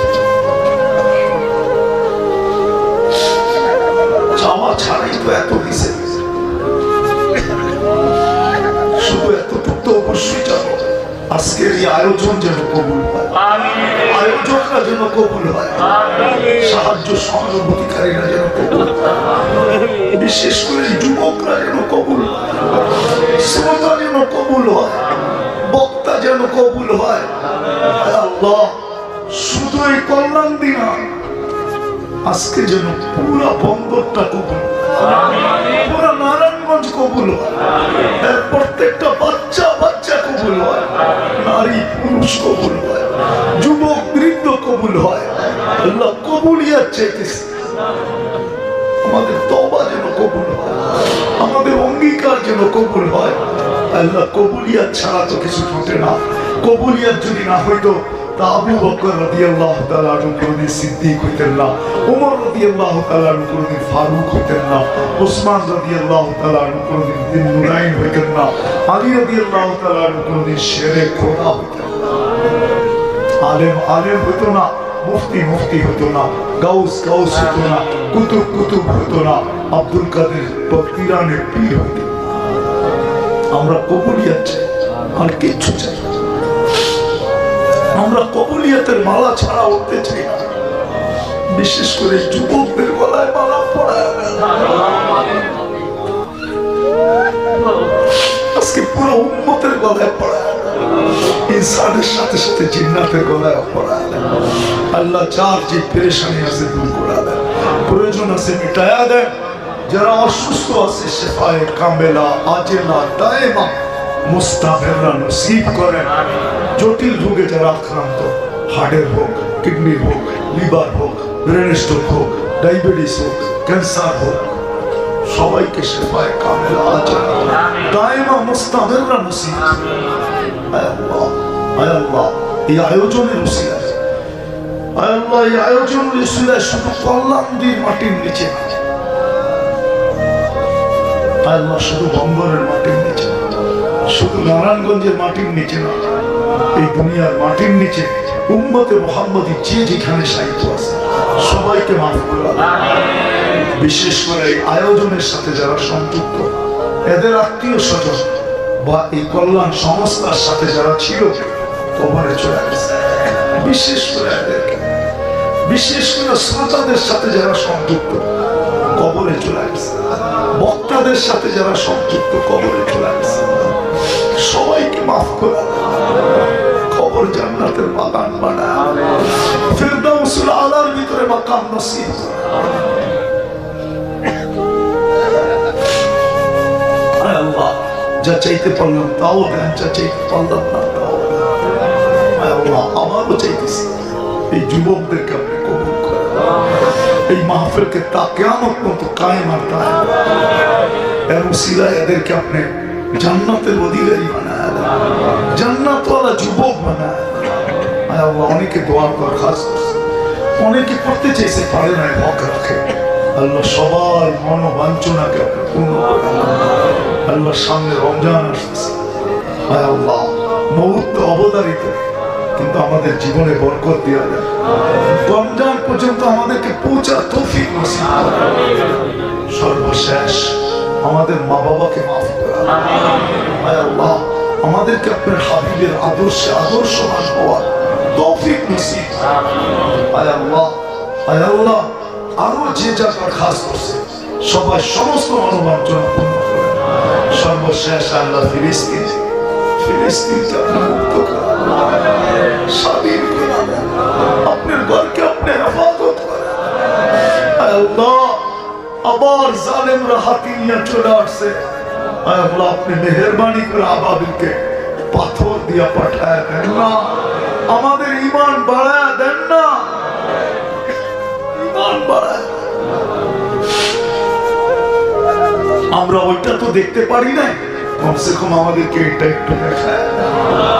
আয় আল্লাহ, আয় আল্লাহ, আয় আল্লাহ, আয় আল্লাহ, আমাদের দেশটাকে আপনি সুরক্ষিত করেন, হেফাজত করেন, হেফাজত করেন সমস্ত বিপর্যয়ের থেকে, সমস্ত আসমানি জমিনি বালার থেকে, সমস্ত মুসিবত থেকে আপনি আমাদের দেশটাকে হেফাজত করেন। আল্লাহ, যা চাইতে পারলাম তাও দেন, যা চাইতে পারলাম না তাও দেন। আল্লাহ, আবারও সর্বশেষ আপনি এই যুবকদেরকে কবুল করেন, মদিনার যুবকদের মতো বানায়। ওয়াসাল্লাল্লাহু তাআলা আলা খায়রি খালকিহি মুহাম্মাদি ওয়া আলিহি ওয়া সাহবিহি আজমাইন বিরহমাতিকা ইয়া আরহামার রাহিমিন। যেমন আমরা কোয়ালিটি দেখা কিনি, আল্লাহ কিন্তু আমাদের রং দেখা কিনবে। কে কিনবে? ক্রেতার কারণে জিনিসের দাম বাড়ে কমে, এটা জানেন? সত্য তো? সত্য না? ক্রেতাকে আমরা, আল্লাহ ক্রেতা, আল্লাহ আমাদেরকে কিনবে। কে কিনবে? আল্লাহ কিনবে। কোরআনে ঘোষণা দিয়েছেন আল্লাহ, ইন্নাল্লাহ আশতারা, আল্লাহ বলে আমি কিনবো, কিন্তু রং দেখা কিনবো, রং ছাড়া কিনবো। কি দিয়া কিনবে? জান্নাতের বিনিময়ে কিনবে, কাগজের টাকা দিয়ে কিনবে না, প্লাস্টিকের কার্ড দিয়ে কিনবে না। প্লাস্টিকের কার্ড চিনেন কি? ক্রেডিট কার্ড, এটা প্লাস্টিকের বানানো, এটা দিয়ে কিনবে না। আল্লাহ জান্নাতের বিনিময়ে কিনবে। চলেন দেখি, জান্নাতের ধারণা একটু নেই, তাইলে হয়তো আপনার দিলেও আগ্রহ পয়দা হতে পারে যে আল্লাহ আমাকে কিনো, আল্লাহ আমাকে কিনো। জান্নাতের ধারণা তো আমাদের নাই, আমাদের যুবকদের ভিতরে নাই, আমাদের নারীদের ভিতরে নাই, আমাদের পুরুষদের ভিতরে নাই। যদি থাকতো তাহলে আল্লাহ রসুলের কথা সত্য হতো। আল্লাহ রসুল বলেন তাহলে আমাদের ঘুম আসতো না। প্রবাসী যখন বাড়ি আসার সময়, বাড়ির আসার নির্ধারিত হয়, টিকেট শিকেট বাজার সাজার লাগেজ সাগেজ সব রেডি হয়ে যায়, তখন আমার ঘুম আসে না। ও সবসময় কখন বাড়ি যাবে, কখন বাড়ি যাবে। প্লেনে উঠলেও ওর কাছে ভালো লাগে না, ও মাঝে মাঝে ভাবে যে পাইলট আসতে চালাইতেছে, আমি যদি চালাইতে পারতাম তাহলে আরো দ্রুত গতিতে বসতে পারতাম। জান্নাতের ধারণা যদি আমাদের কাছে আসে তাহলে রব্বে কাবার কসম আমাদের কারো ঘুম আসবে না। যতক্ষণ পর্যন্ত না পাই। কেন আল্লাহ রাসূল বলেছে লা ইয়ানামু তালিবু, জান্নাত যার ভিতরে ঢুকে গেছে ওর ঘুম আসবে না। আর সত্য এটাই, যারা আল্লাহ ওয়ালা, যাদের দিলের ভিতরে জান্নাত ঢুকে গেছে ওদের রাত্রে ঘুম আসে না। ওরা শুধু ছটফট করতে থাকে। যখন ছটফট করতে করতে একটা পর্ব আসে তখন জায়নামাজ বিছায়া দিয়ে আপনারা কাঁদতে থাকে যে কবে ওই সময়টা আসবে দুনিয়ার থেকে যাবো আর জান্নাতে ঢুকবো। চলেন আমরা একটু জান্নাত ঘুরে আসি, দেখি আমাদের যুবকদের দিলে লাগে কিনা। এটা তো যুবকদের পক্ষ থেকে আয়োজন, শিশির বেজা বন্ধু মহল, যুবকদের আয়োজন। দেখি আজকে ওদের দিলের ভিতরে জান্নাত লাগাইতে পারবি। দোয়া করেন আপনারা যেন আল্লাহ যুবকদের দিলের ভিতরে জান্নাত গাইথা দেয়। আজকের থেকে শিশিরে না ভিজা ওদের চোখই ভিজতে থাকে। শিশিরের ভিজাতে তো কোনো কাজ হয় না। যদি শিশিরের ভিজা কাজ হইতো তাহলে আমাদের দেশে প্রবাদ বাক্য হইতো না, বা শিশিরে ভিজে না মাটি বিনা বর্ষণে। শিশিরে ভিজে না মাটি বিনা বর্ষণে। শিশিরে আর কি ভিজবে, যদি চোখের পানিতে ভিজে তাহলে ইনশাআল্লাহ জান্নাত মিলবে মিলবে। এই জন্য আল্লাহ কিন্তু আমাদেরকে কিনতে চাইতেছে। কে কিনবে? কি দেখা কিনবে? রং দেখা কিনবে। রং কিসের বিনিময়ে কিনবে? জান্নাতের বিনিময়ে কিনবে। জান্নাত এই দুনিয়ার পচা মাটি না, জান্নাতের মাটি। জান্নাতের মাটি হবে মুশক আর জাফরান মিশ্রিত। চিনেন তো না মুশক আর চিনেন তো না জাফরান। হায় যদি নিয়ে যেতে পারতাম একটু, তাহলে স্পেনে দেখা আনতে পারতাম যে জাফরান বলে তো বলে কাকে। শত শত মাইল জাফরানের বাগান, কি তার কালার, ঠিক না? আর কি তার গ্রাম। এটা তো দুনিয়ার জাফরান। জান্নাতের জাফরান তো হচ্ছে কোটি গুণ বেশি গ্রাম হবে, কোটি গুণ বেশি কালার হবে। জান্নাতের মাটি হবে জাফরান আর মুশক মিশ্রিত। কে দেখা এসব বলছে? আমাদের নবীজি সচক্ষে দেখা এসব বলছে। কখনো যখন বাপে দেখা আসে আর ছেলেকে বলে, তখন যদি কেউ জিজ্ঞাসা করে তুই দেখছিস, তো ছেলেও যদি ছেলে হয় তাহলে অবশ্যই বলে যে বেটা আমার বাপ দেখা আসছে মানে আমি দেখা আসছি। আমাদের নবীজি দেখা আসছে মানে আমরা উম্মত দেখা আসছি, ঠিক না? সত্য তো। আবার একটা উদাহরণ দেখি, ঘরালারা যদি কোনো মেয়ে দেখা আসে আর ছেলে যদি এরকমই লাজুক হয়, আয়সা বলে আমাদের পছন্দ, যেমন চাইছি তেমনই, তোমার সাথে খুব মিলবে। আর ছেলেকে যদি বলে তুমি দেখা আসো, তো ছেলে ভদ্র হইলে কি বলে, আরে তোমাদের দেখাই আমার দেখা। আমাদের নবীজির জান্নাত দেখা মানে আমাদের নবীজি দেখা এসে বলছে জান্নাতের মাটি মুশক আর জাফরান। বিল্ডিং গুলা হবে সোনার ইট আর রূপার ইট দিয়া। দুনিয়ার এই পচা মাটির ইট না, এই সাত সিমেন্ট দিয়া মিলাবে না। আল্লাহ মুশক দিয়া দুটাকে জড়বে। দুনিয়ার মতো এত ছোট তালা না, দুনিয়ার মতো 12-13 ফিটের তালা না, জমিন থেকে আকাশ পর্যন্ত এক তালার দূরত্ব।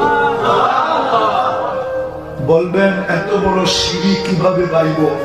ওইখানে সিঁড়ি থাকবে না, সুপার এক্সেলেটর লাগানো, হাতে চলবে না, মন দিয়া চলবে। যত তালায় যাইতে চাইবেন চোখের পলকে অত তালায় উঠায় দেবে। আপনি বলবেন যদি এত দ্রুত গতিতে চলে তাইলে আমি উড়া যাব না? তাইলে আমি এখন আপনাকে দেখাইতেছি, আমাদের দুনিয়াটা কিন্তু সূর্যের পিছনে, পার ঘন্টায় 66,000 মাইল গতিতে দৌড়াইতেছে। আপনি কি উড়ে যেতেছেন? হ্যাঁ, 66,000 মাইল গতি পার ঘন্টায় সূর্যের পিছে আমাদের দুনিয়া দৌড়াইতেছে। এটা বিজ্ঞান বলতেছে। 1000 মাইল পার ঘন্টায় ঘুরতেছে, 24 ঘন্টায় একবার প্রদক্ষিণ হয়। এই জন্যই আমাদের দিন রাত 24 ঘন্টা, কেননা আমাদের দুনিয়ার ফুটবলটা 24,000 মাইল পার ঘন্টায় 1000 মাইল ঘুরে। কি আপনি কি ছেঁকে দিতেছেন? কে আপনাকে স্থির রাখছে? ঠিক ওইখানেও দ্রুত গতিতে যাবেন, কিন্তু সিটকেয়ার করবেন। হলো জবাব হলো সুপার লিফট লাগানো আছে, মন দিয়ে চলবে, বটন দাবাইতে হবে। দুনিয়াতে ফল ধরে কিসের গাছে? ফল ধরে কিসের গাছে? হ্যাঁ, দূর কাঠের গাছে ধরে, কাঠের গাছে। ফল ধরে কিসের গাছে? জান্নাতে ফল ধরবে সোনার গাছে। কাঠের গাছের চোষা যদি এত মজা হয়, তো সোনার গাছের চোষা কত মজা হবে, ল্যাংড়া কত মজা হবে, হাড়ি বাংলা কত মজা হবে, হ্যাঁ, আমরুপালি কত মজা হবে, ফজলি কত মজা হবে। 10 টাকা কেজির কাঠের গাছে যদি ফল এত সুন্দর গ্রান হয়, তাইলে 1 কোটি টাকা কেজির সোনার গাছের ফলে কত রং আর কত কালার হবে। 70টা গ্রাম হবে, 70টা কালার হবে, 70টা মজা হবে। প্রত্যেক কামড়ে কামড়ে মজা চেঞ্জ হবে। 70 বার বেলি পোশাক চেঞ্জ হবে। কে আছে আমার দুনিয়াতে এত বড় লোক যে 70 বার কাপড় চেঞ্জ করে? হ্যাঁ, আচ্ছা যদিও করলো, তাহলে বাড়িওয়ালারা বলবো তার সিরা গেছে, পাবনায় নিয়ে যায়, কাপড় চেঞ্জ করে গেল। ঠিক না? জান্নাতে 70 বার চেঞ্জ করবে। এই দুনিয়ার সুতার কাপড় আল্লাহ নূরের আলো দিয়া সুতা বানাবে, ওটা দিয়া কাপড় বানাবে। কাপড় দর্জি বানাবে না, আল্লাহ কুদরত দিয়া বানায় পাঠাবে। জান্নাতে কোনো ওয়াশিং মেশিন নেই, ধুবি নাই, ওয়ান টাইম ইউজ। আজকে যেটা ইউজ করছে এটা আর জীবনে কোনোদিন শরীরে আসবে না। জান্নাতে পুরান কাপড় রাখার কোনো আলমারি নেই, শেষ।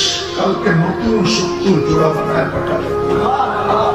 মা বোনরা ডেলি 70 বার লেহেঙ্গা চেঞ্জ করবে। লেহেঙ্গার ঘের হবে 3 কিলোমিটার। কয় কিলোমিটার? ডেলি 70,000 আইটেম খাবে। জান্নাতে কোনো কিচেন নেই, কুদরত দিয়া পাকায় পাঠাবে।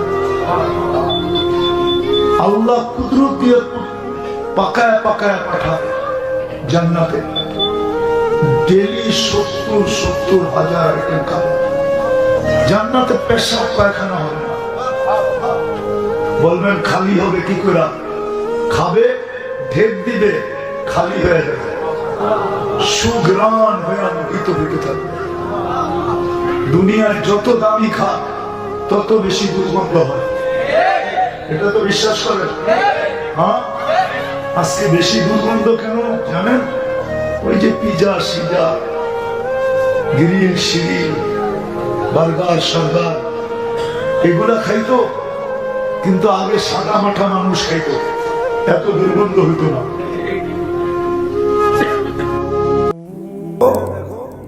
বাজায় দেখে না, আরে কলসি কিনতে গেলে বাজায় দেখেন, আল্লাহকে বাজাও।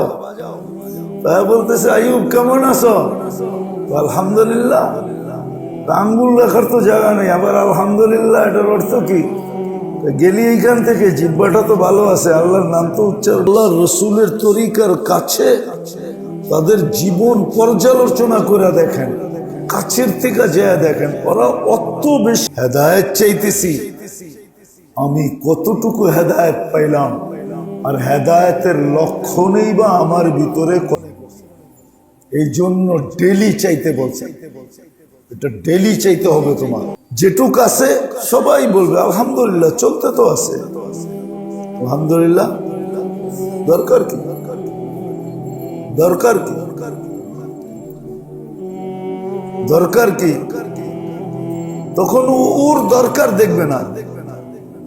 আরেকটা কথা মনে উঠলো, এই জন্য বলতেছি, ওর দরকার দেখবে না, তখন দরকার দেখবে অন্যের দরকার আছে কিনা, অন্যের প্রতিবেশীর দরকার আছে কিনা, ভাই বেরাদরের দরকার আছে কিনা, বোনের দরকার আছে কিনা, মুসলমানের কারো দরকার আছে কিনা, গরিব দুঃখীর দরকার আছে কিনা। ও সারাদিন কার দরকার আছে এটা টোকায়া বেড়াইব, আর নিজের তো চাহিদা নাই, প্রয়োজনও নাই, তো ওদেরটি পুরা করতে থাকবে, ওদেরটি পুরা করতে থাকবে, আর পুরা করতে থাকবে, আর আল্লাহর প্রিয় পাত্র হইতে থাকবে। বিশ্বাস হয় না? নাইলে আবু বকর 13 দোকান কেন খুয়ায় ফেললেন? 13 দোকান চিনেন? এইখানে কেউ হজে গেছেন? সামনে হজে গেছেন? কেউ গেছেন হজে? আপনি গেছেন? মক্কা টাওয়ার দেখছেন? 4 তলায় 2টা মসজিদ আছে, দুটোটার নাম আবু বকর। এটা ওনার জায়গা, ওনার এই টাওয়ারের পিছনে ওনার বাড়ি ছিল। 13টা দোকান এক লাইনে ছিল, তো ওনার জায়গা। আবু বকর সিদ্দিক রাদিয়াল্লাহু তাআলা আনহুর জায়গা। খুয়ায় দিয়েছেন 13টা, সালার চট পড়ছেন। আপনি ভাববেন উনি বোকা, বোধ ছিল না, ঠিক না? জ্ঞান গরিমা ছিল না, ঠিক না? যাকে আল্লাহ সালাম পাঠায়, আল্লাহ সালাম পাঠাইছে। আল্লাহ দুনিয়ার কাউকে জিজ্ঞাসা করেন নাই যে আপনি আমার উপরে রাজি কিনা। আল্লাহ বলছে আমাকে রাজি করো। এইখানে উল্টা জিজ্ঞাসা করতেছে, আবু বকর তুমি আমার উপরে রাজি কিনা বলো। পয়সা কম ছিল না, খালি আমরা ভাবি আমরাই খালি পয়সা আলা, ঠিক না? হ্যাঁ, আপনি পয়সা আলা না কাগজ আলা? কাগজও কোনোদিন সম্পদ হয় নাকি? কাগজ, ডলার কাগজ, পাউন্ড কাগজ, ইউরো কাগজ, দিনার কাগজ। ওনাদের জমানায় কাগজ ছিল না, সোনা রূপার টাকা ছিল। পাকিস্তান আমলের কাঁচা টাকা দেখছেন? 1 টাকার, ওটা এখন কত দাম জানেন? 1 টাকার দাম 2200 টাকা, কারণ ওটা পিওর রূপার ছিল। 1 তোলা রূপার একটা 1 টাকার কয়েন ছিল। এখন বিক্রি করলে 2200 টাকা বিক্রি করা যায়, 2200 টাকা। বিশ্বাস মনে হয় না, ঠিক না? লয়া যান তাঁতিবাজারে, তাঁতিবাজার চিনেন? ঢাকা শহরের তাঁতিবাজার, ওইখানে লয়া যান, দেখবেন কিনবে 2-3 জনে কারাকারিও করবে, বলবে আমার কাছে বেচ, ও বলবে আমার কাছে বেচ। কেন? এটি কয়েন হয়ে গেছে, এখন কয়েনের দাম অনেক। তো যেটা বুঝাইতেছিলাম, শেষ জায়গায় মার পেটে যেরকম বাচ্চা সময় কাটানোর জন্য থাকে না, পূর্ণতা অর্জনের জন্য থাকে, আমাদের ওই ছোট জীবনটা সময় কাটানোর জন্য না, গড়ার জন্য।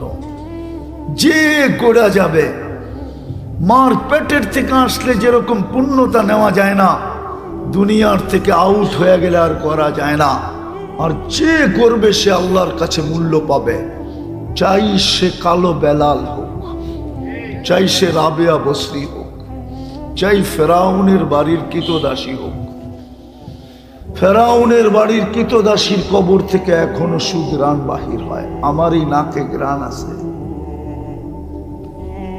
ওই গ্রাণ কবরের আমারই নাকে আছে। আপনাকে নাকের ভিতরে নাক ঢুকায় নিতে হবে, এর আগে নিতে পারবেন না। ওই কবর আমি দেখছি, এখনো চিহ্ন দেওয়া আছে, হাজারো মানুষ জেলে যায়। পুরা কবর খোলা না, শুধু ছোট একটু জায়গার ছিদ্র আছে, ওটা দিয়ে যে গ্রাণ আসে হাজারো মানুষের জন্য যথেষ্ট হয়। সে জীবনটাকে গড়া গেছিল। আল্লাহ করা দেখবে, কসম খোদা। আপনার দুনিয়ায় কি পজিশন আল্লাহ এটা দেখবে না। যদি পজিশন দেখতো তো ফেরাউনের চেয়ে বড় পজিশন কে রাখতো দুনিয়াতে? আজ কে আছে ফেরাউনের চেয়ে বড় পজিশনওয়ালা? ইতিহাসের পাতা খোঁজেন। আজকে নমরুদের চেয়ে বড় পজিশনওয়ালা কে আছে? যার রাজত্ব 800 বৎসরের ছিল। 800 বৎসরের ভিতরে কোনো অপোজিশন ছিল না। 400 বৎসর মশা ঢুকার পূর্বে, 400 বৎসর মশা ঢুকার পরে 800 বৎসরের রাজত্ব। জুলকারনাইনের চেয়ে বড় রাজত্ব কার ছিল? পজিশন কার ছিল? কতগুলো দেখাবো আপনাকে। দুনিয়ার পজিশন আল্লাহ দেখবে না, আল্লাহ দেখবে জীবন গড়ল কিনা। আসেন, রাত্র 12টা বাজতে চলছে, আর লম্বা করতে চাইতেছি না। আসেন জীবনটা করি। কণ্ঠলানিতে রু আসার পূর্ব মুহূর্ত পর্যন্ত যুবক সুযোগ আছে, সুযোগ আছে, সুযোগ। দুনিয়ার সিরিয়ালে সবচেয়ে বেশি যুবক মারা যায়। প্রথম বাচ্চা, তারপরে যুবক। বাচ্চা তো নিষ্পাপই চলে যায়, কিন্তু যুবক দ্বিতীয় নম্বরে, তৃতীয় নম্বরে দুনিয়াতে বৃদ্ধ মারা যায়। ডেলি 6 লক্ষর মতো লোক উঠা যায়। দ্বিতীয় সিরিয়ালে যুবক। এই জন্য আল্লাহ যুবককে সবচেয়ে বেশি সতর্ক করছেন। শাবাব লা ইয়াক্তারুকা শাবাবুকা। যুবক যৌবন যেন তোকে বিমুখ না করে, উদাসীন না করে। তোর পিছে আইসা যেন দ্বিতীয় চিৎকার দিতে না হয়, মা গর্রাকা বিরাব্বিকাল কারীম। এই চিৎকার যেন না দিতে হয় যে তোকে আল্লাহর থেকে বিমুখ কে করলো। যৌবনের চেয়ে বড় দামি জিনিস তোকে কে দিতে পারে? না কলিকাতা হারবাল দিতে পারে, না মডার্ন হারবাল দিতে পারে, না আমেরিকান হারবাল দিতে পারে, না চাইনিজ হারবাল দিতে পারে। আমি তো দুনিয়া করতে করতে দেখলাম কোনো হারবালে তো নাই। যৌবন তো আল্লাহই দিতে পারে। যৌবন যদি না থাকে তাহলে তো তৃতীয় লিঙ্গ হয়, লিঙ্গহীন হয়।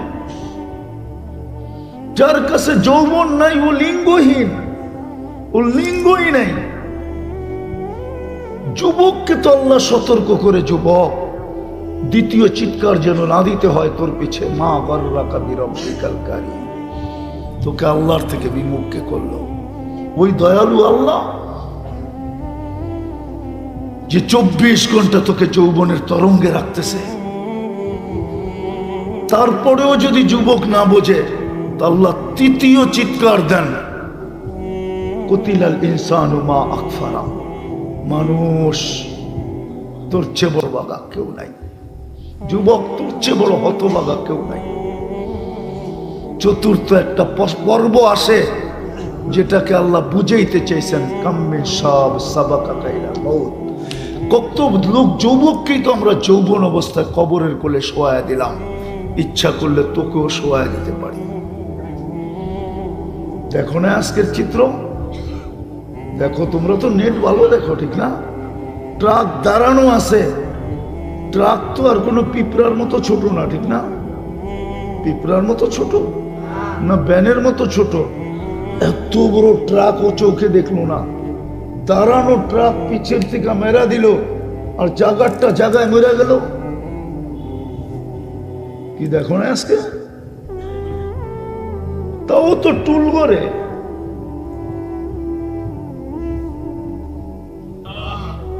আমি বিজ্ঞান দিয়ে বুঝাইতেছি।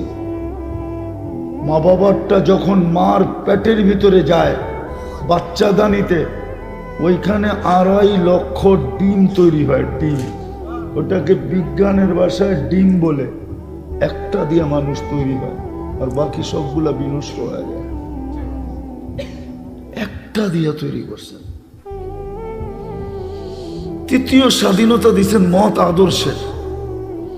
নাহলে আপনি আল্লাহ অ্যানালাইসিস করেন না। আল্লাহকে, আল্লাহ কোনোদিন ভাবছেন আল্লাহকে?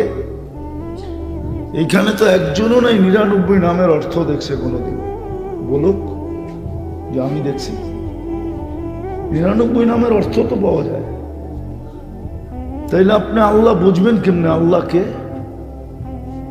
খালি বুঝছেন দুনিয়ার রতি আর মহারতি, ঠিক না?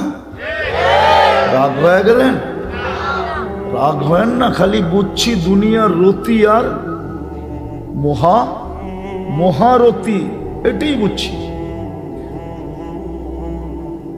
বুঝছি ছোট ছোট জিনিস, আল্লাহ বুঝি না। নাইলে আল্লাহকে অ্যানালাইসিস করেন না, আল্লাহকে অ্যানালাইসিস করলে, চিন্তা করলে বোঝা যেত আল্লাহকে। বুঝবেন কিনা জানি না, বুঝায়া দেখি। বিজ্ঞানের কাছে বড় ফিতা আছে, নাইলে মাইপলো কেমনে যে আমাদের দুনিয়ার থেকে সূর্য 13 লক্ষ গুণ বড়।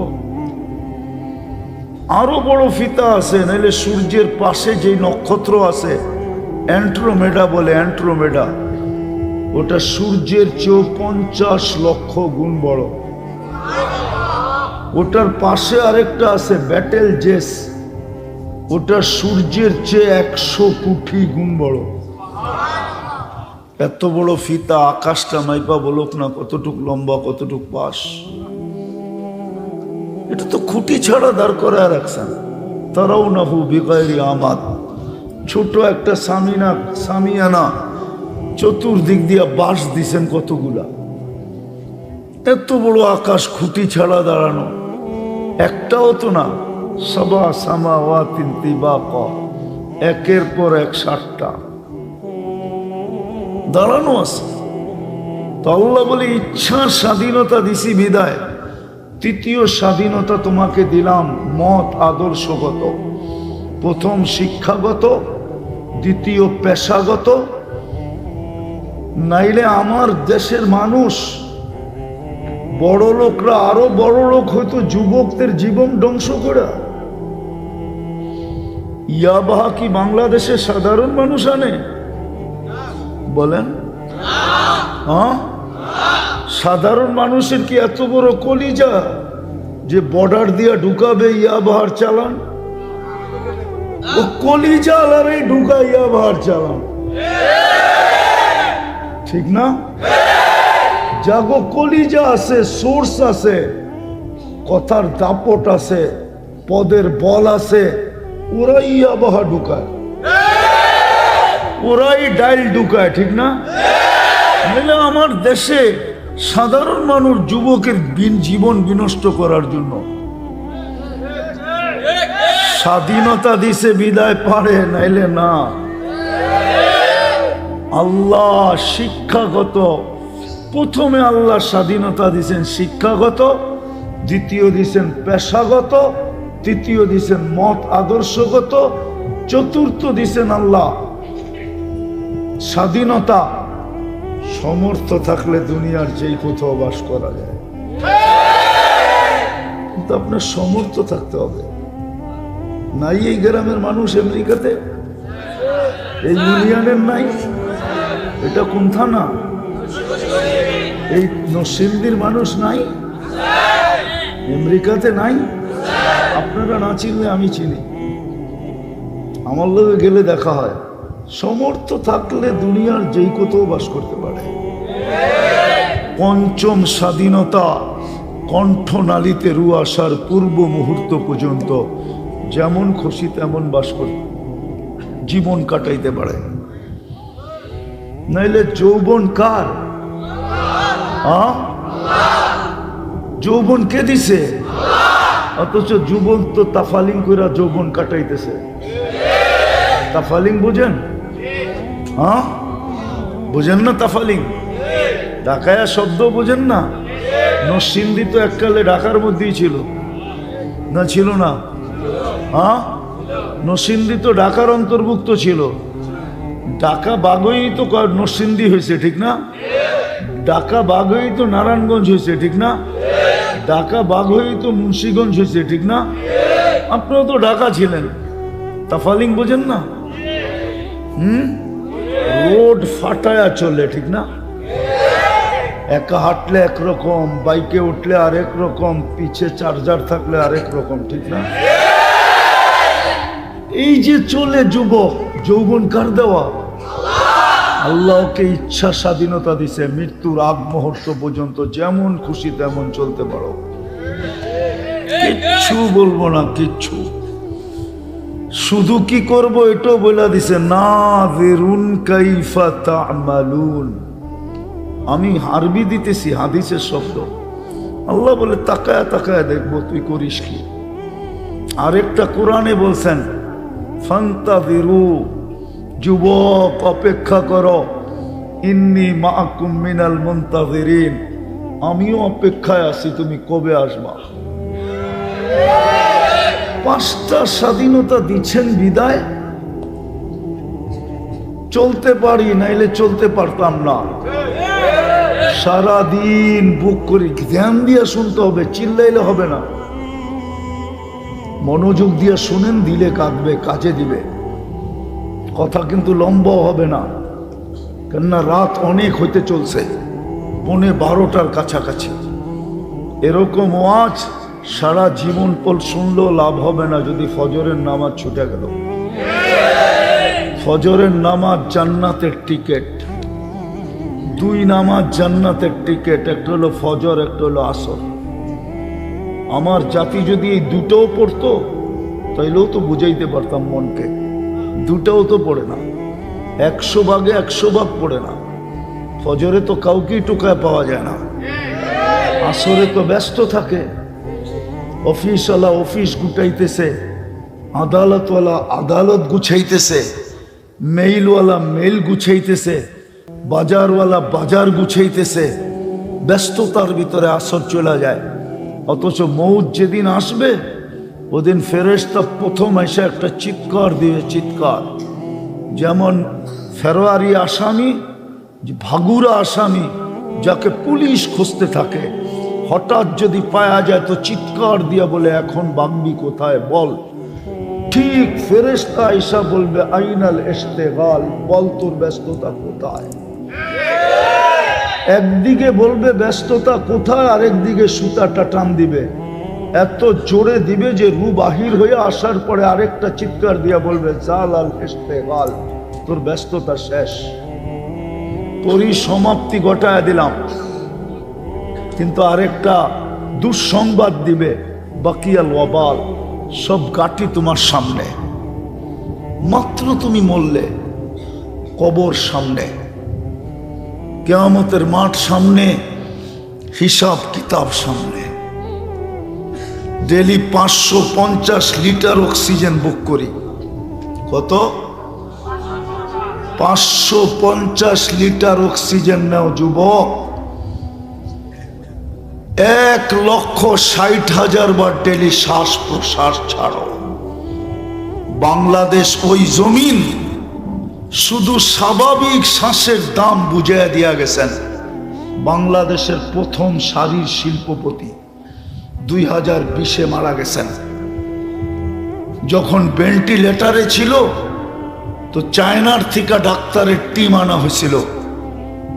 কামরায় ঢুকতে দেরি, উনি চিৎকার দিয়ে বলতে দেরি করেন নাই যে তোমরা আমাকে স্বাভাবিক শ্বাস নিতে দাও, আমার সমস্ত কোম্পানি তোমাদের নামে লেখা দিব। পত্রিকায় আছে, পত্রিকায় উনি নাম চিনেন। স্বাভাবিক শ্বাসের দাম সারা দিন নিতেছি, ছাড়তেছি। যুবক, তোমরা যদি পড়ালেখা করে থাকো তো আমার কথা বুঝবা।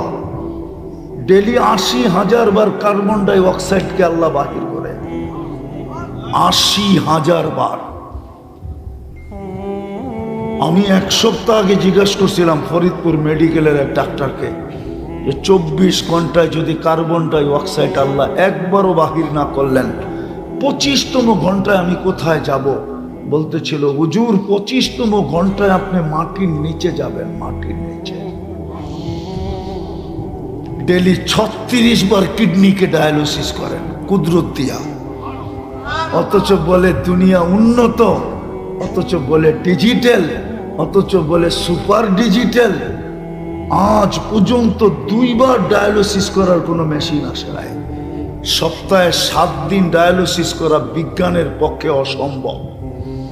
যেই রুগী 7 দিন ডায়ালিসিস করতে হবে, ওই রুগীকে কোনো হাসপাতাল নিবে না, বলবে ঘরে রাখো, এমনি মরে যাবে, ডায়ালিসিসের দরকার নাই। উর্দে 5 দিন ডায়ালিসিস করতে পারে, আল্লাহ ডেলি 36 বার ডায়ালিসিস করতেছে। যেটা বুঝাইতেছিলাম ভালো মতে বোঝেন, কথা শেষ জায়গায় চলে আসছে।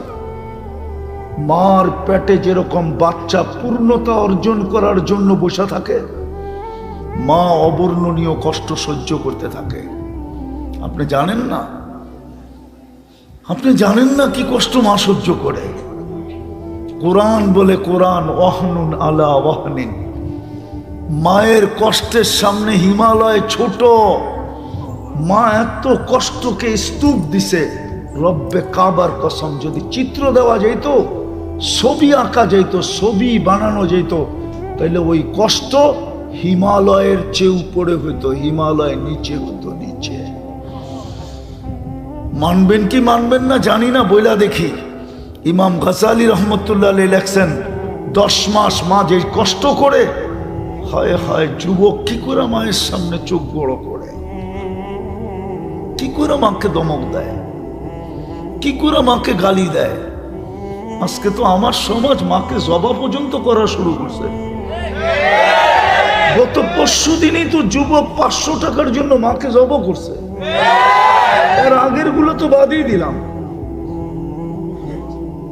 ইমাম গাজালি রহমতুল্লাহ আলাইহি লেখেন, যদি কষ্টগুলাকে যান্ত্রিক কোনো বোমের রূপ দেওয়া যেত আর কোনো কঠিন পাথরের পাহাড়ে নিক্ষেপ করত, লানসাক্কাল জিবাল, তো পাহাড় টুকরা টুকরা হয়ে যেত। কিন্তু মা সহ্য করেন কেন? কেননা ভিতরে নিচে কষ্ট হইতে পারে, কিন্তু বুকের ভিতরে এক সমুদ্র ঢেউ খেলতেছে, যেটা আল্লাহ বুঝাইছে, জাআলতুলাকা হানানা, তোর জন্য মার বুকের ভিতরে আমি আটলান্টিক প্রবাহিত করছি ভালোবাসার। ওই ফিলিস্তিন একটি দেশে কিছু মানুষ নির্যাতিত হইতেছে, বিষয়টা এমন না। এটা গোটা পৃথিবীর 200 কোটির কাছাকাছি মুমিনের প্রত্যেকের সমস্যা।